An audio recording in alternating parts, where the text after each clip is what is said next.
This one? Yeah. Or this one? Whichever one you can make higher. Okay, I'll do this one.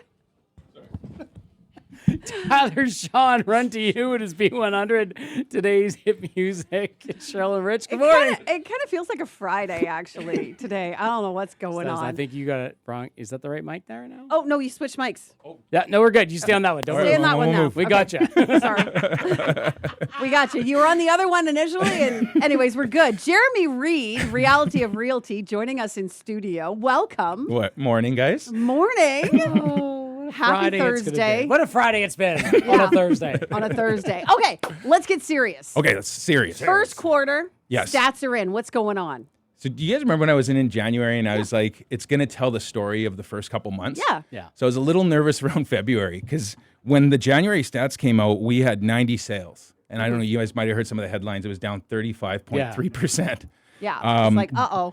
Then we moved to February. February was fairly steady. And then March showed up. Yeah. So March really kicked in. Showed We're 202 sales. By comparison, there was 90 in January. And we're up 9.2% year over year. Okay, wow.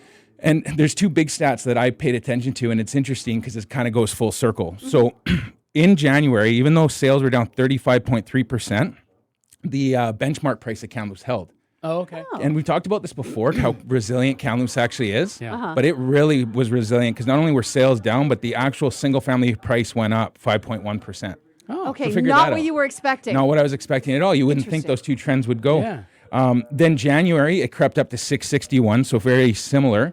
But then in March, it jumped up to 675,400. So a $15,000 difference in the benchmark price from January to March. Wow. And you're like, well, why would that be, right? Yeah. Well, okay, so this is where it's interesting. I don't know if you guys remember, in January I came in and I said, the days on market matter so much Yes. that Yes. the average person will lose about $460 of equity every day they're on the market if they don't get an offer. Yeah. So in January, the average days on market was 91 days. In February, it went to 72. In March, it went to 50. Oh, So that means that homes are selling for about 41 days faster. If you do the math, wild. if you do the math on it, That's it's the about money. $18,000 difference, which is 15. It's pretty close. wow. So things sell faster, prices go up. Okay.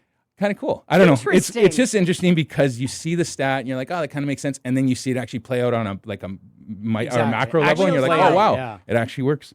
And then the other thing I was just going to mention, because I did a whole blog on this yesterday, so if anyone wants to go to the website and actually read, I broke it all down.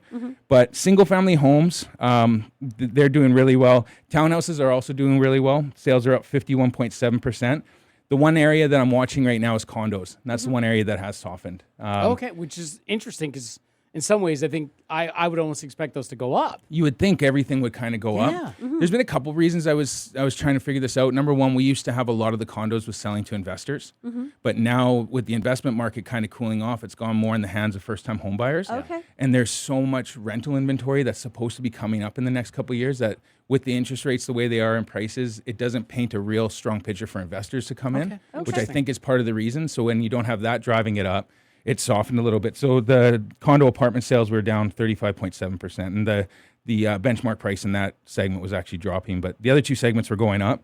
And best advice for spring of 2026 is if you're going to come on the market right now, if you prepare it right, price it right, and just go hard from the start, you're getting offers. So I think spring's going to bring some pretty good opportunities. Okay. Yeah. I love Good that. stuff. I Kamloops. love that.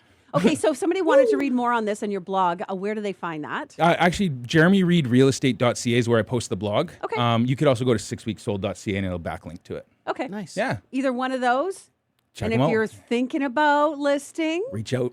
Reach Reach out to out. me. We'll talk about it. okay. That's what it all starts with that conversation, right? That's it. Exactly. All right, Jeremy Reed, thanks so much for joining us Awesome. today. Thanks, guys.